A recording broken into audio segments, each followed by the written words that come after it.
Yeah. Doctor. It's my team. On your way. Hey, yo, fam, talk to the people how you feel right now. Let go.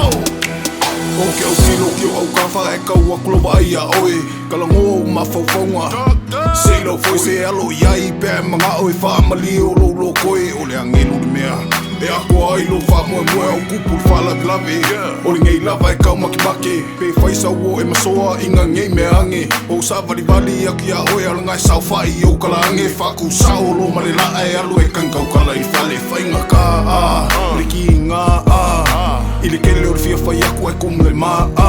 Lola le lei e peise auro e se lau mai lunga I lalo mea umo i ake oe le kali lea o au kakalo O au ia momo o ngā whaiva vale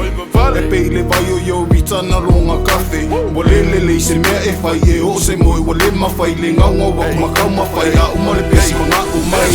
Kese mai Tino atu e talo mai Ngeno atu e ngeno mai Masala mo fau O Vaaelua Emma Moni Atu e atu mai Vaai atu e vaai mai Tela le fia tala noa Ai ole mau ole mawhai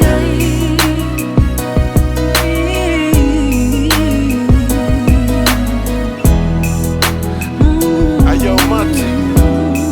talk to him, girl.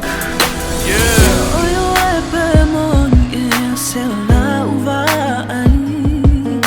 Le ole le o Samoa Le wa mawha whea ngai O te mana o ai o te whewhe Ne ia tau wha se e Papa le i tai lo whatu Ne i e tale pe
Ngeno atu e ngeno mai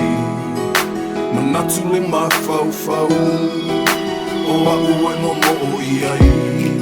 Ata atu e ata mai